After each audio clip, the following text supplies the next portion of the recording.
Not only do we have the DC jail, which is the DC gulag, but now we have Nancy Pelosi's gazpacho police spying on members of Congress, spying on the legislative work that we do, spying on our staff and spying on American citizens that want to come talk to our citizen.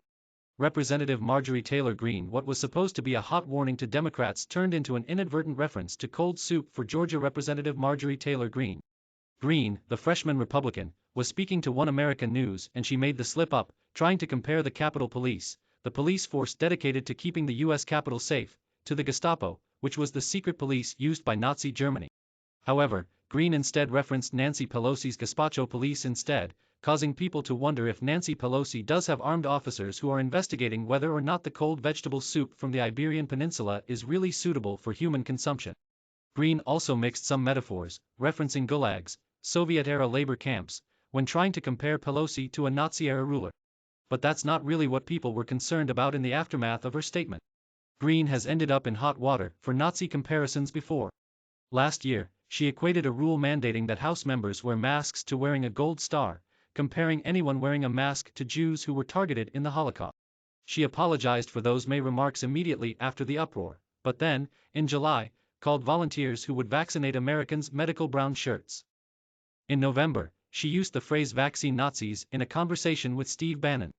Greene's botched allusion Wednesday came after Representative Troy Nehls, a Texas Republican, accused the Capitol Police of illegally entering his office at the direction of Pelosi. He provided no evidence for that claim and Pelosi noted Wednesday that she has no power over the Capitol Police. U.S. Capitol Police Chief Tom Manger told the Associated Press on Tuesday there are no such investigations of Nehls or anyone else, adding that his officers are being used for partisan purposes.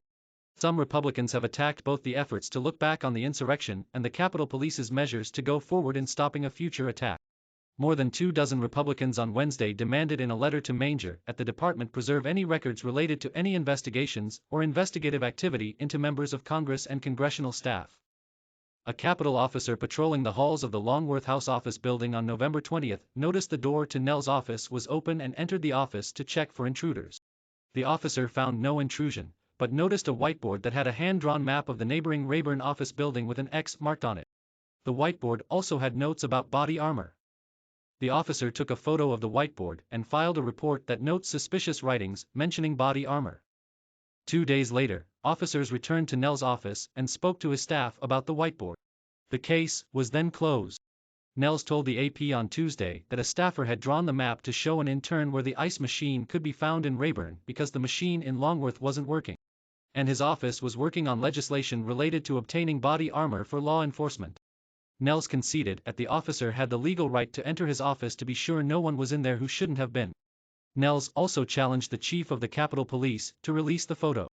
With reporting from the Associated Press.